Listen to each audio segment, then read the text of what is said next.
Hello friends, मैं Nivedita astrologer आप सबका अपने यूट्यूब चैनल एस्ट्रोवाणी.नेट में तहे दिल से बहुत बहुत स्वागत करती हूँ। और मंथली प्रिडिक्शन के साथ आने वाला समय जुलाई 2020 हम सब के लिए क्या संभावनाएं लेके आ रहा है, इस बारे में मेरी चर्चा रहेगी और किस तरह से हम अपने इस माह को और खूबसूरत बना सकते हैं छोटी छोटी पॉजिटिव रेमेडीज को अपनाकर। चलिए बात करते हैं मेष लग्न और राशि वालों के लिए आने वाला जुलाई माह क्या संभावनाएं लेके आ रहा है। मेष लग्न और अष्टम के स्वामी बनते हैं मंगल, जो कि अपने मित्र गुरु की राशि में व्यय भाव में विराजमान है। और कभी भी लग्नेश का, चाहे वो किसी भी राशि वाले हों, द्वादश भाव में जाना अवयोग का निर्माण करता है। लग्नेश जब भी छठे, आठवें, 12वें भाव में जाता है तो कहीं ना कहीं हमारे स्ट्रगल को थोड़ा सा बढ़ा देता है। और स्पेशली जो मंगल से प्रभावित व्यक्तित्व वाले लोग हों, उनके अंदर इस चीज को बड़ी आसानी से देखा जा सकता है, क्योंकि अधीरता के कारक, पराक्रम के कारक और गुस्से के कारक सभी मंगल हो जाते हैं। और वो कहीं ना कहीं द्वादश में जाएंगे। पूर्ण चौथी दृष्टि अपने छोटे बहन भाइयों पर, सातवीं दृष्टि रोग ऋण शत्रु भाव पर और आठवीं दृष्टि जीवन साथी और बिजनेस हाउस पर डालेंगे। तो इन क्षेत्रों से संबंधित यदि वो सोच समझ कर रिएक्ट करते हैं तो स्थितियों को अपने अनुकूल कर लेंगे। लेकिन अगर इन्हीं क्षेत्रों के अंदर उनका एग्रेशन, उनका भाषा पे कंट्रोल ना होना, उनका समय पर किसी भी काम को ना करना उनके भाग्य के लिए अवरुद्ध हो जाएगा।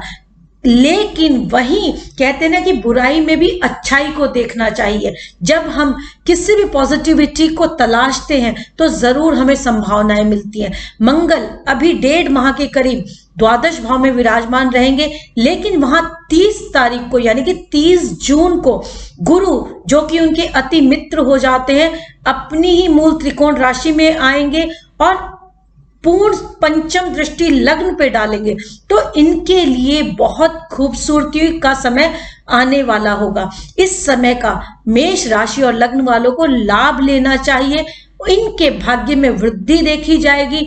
पिता के साथ अपने माहौल को यदि ये कॉर्डियल रखते हैं तो कहीं ना कहीं आने वाला समय इनके भाग्य के लिए बहुत सकारात्मक रिजल्ट लेकर आने वाला रहेगा। कर्म क्षेत्र के अंदर जो भी इन्हें टारगेट दिए जाते हैं उन्हें समय पे इन्हें जरूर पूरा करना चाहिए। कोई भी डिलेज ना हो, क्योंकि शनि डिले के कारक हो जाते हैं। और पूर्ण तृतीय दृष्टि से मंगल को देखेंगे और सप्तम दृष्टि से सुख साधन, गाड़ी, वाहन को देखेंगे और दशम दृष्टि से वो जीवन साथी, बिजनेस हाउस को देखेंगे। तो कहीं ना कहीं हो सकता है इस गोचर के दौरान उनको उनके अकॉर्डिंग रिजल्ट्स कर्म क्षेत्र संबंधी ना मिले। जितनी वो मेहनत कर रहे हैं उसके अकॉर्डिंग उनके रिजल्ट्स ना आए।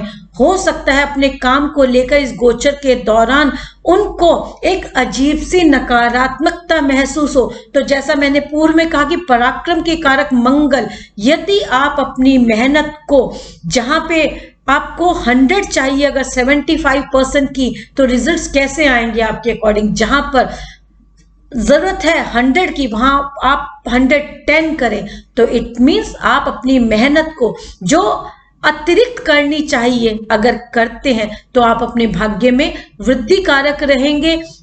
सूर्य, राहु, बुध तीनों ही पराक्रम भाव में है और पराक्रम भाव में ये शुभता लाने वाले रहते हैं। ऊपर से स्वयं लग्नेश की दृष्टि पराक्रम भाव पे आना, यानी कि इनकी मेहनत के ऊपर ही पूरा माह निर्भर रहेगा।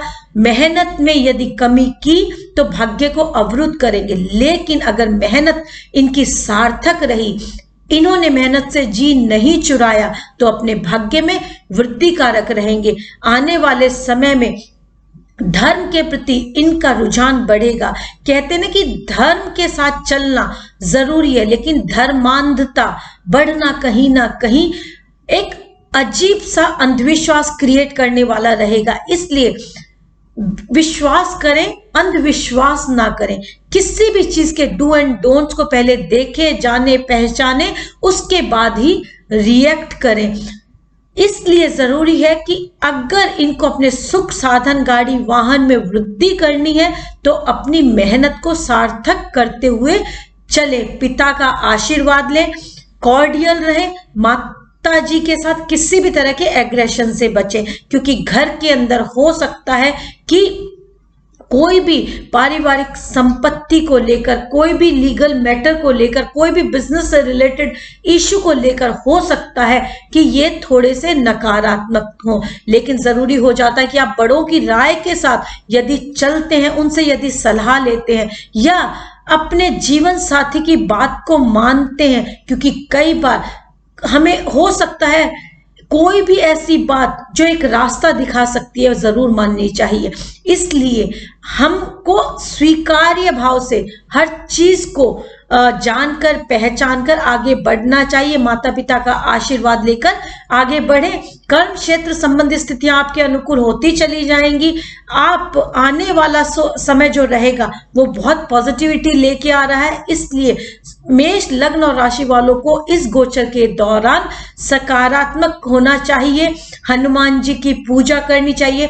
पूजा से मेरा मतलब यहाँ पर यह है कि जब हम पूजा करते हैं, यानी कि हम 2 मिनट, 10 मिनट, 15 मिनट जो मेडिटेशन करते हैं, जो दिया जलाते हैं, वो हमें संबल देता है। उस समय के साथ खड़े होने की हमें ताकत देता है। मैंने कहा ना कि विश्वास करें, अंधविश्वास नहीं। अगर आप अंधविश्वास के अंदर किसी भी तरह की एक्टिविटी को प्रमोट करते हैं तो वो आपका हार्म करेगी, किसी और का नहीं। इसलिए सकारात्मक होकर आगे बढ़े, अपने सुख साधन में वृद्धि करते हुए चले। हो सकता है कि इस गोचर के दौरान आप कोई प्रॉपर्टी लेना चाह रहे हैं, आने वाले माह में उसे आप ले पाए। आप यदि कोई वाहन खरीदना चाह रहे हैं उसमें भी आपको पॉजिटिविटी मिलेगी, क्योंकि शुक्र स्वयं राशि के अपने ही घर में विद्यमान है, वृषभ राशि में। तो धन संबंधी समस्याएं भी इस गोचर के दौरान मेष लग्न और राशि वालों के लिए पॉजिटिव रिजल्ट्स लेकर आने वाली रहेंगी। क्योंकि अगर आप इस गोचर के दौरान घर खरीदने के लिए कोई ऋण लेना चाहते हैं, गाड़ी खरीदने के लिए कोई ऋण लेना चाहते हैं, तो वो आपको बड़ी आसानी के साथ मिल जाएगा। और अगर कोई ऋण की स्थितियां बनी हुई हैं तो धन आगमन की वजह से वो ऋण भी चुकता हो जाएगा। इसलिए जरूरी है कि इस गोचर के दौरान आप सिर्फ और सिर्फ अपनी मेहनत को 100% दे, क्योंकि पराक्रम भाव से संबंधित कई ग्रहों की दृष्टि भाग्य भाव पे पड़ना आने वाले समय में बहुत शुभता लाने वाला है। इस गोचर का पूर्ण लाभ लें और नियमित जल्दी उठें, पिता का आशीर्वाद लें, हनुमान चालीसा का नियमित पाठ करें। स्थितियां आपके अनुकूल और बहुत शुभता लाने वाली हैं। इसी शुभता के साथ आप स्वस्थ रहें, इसी मनोकामना के साथ चलिए बात करती हूँ वृषभ राशि वालों के लिए आने वाला माह क्या शुभता लेके आ रहा है। धन्यवाद।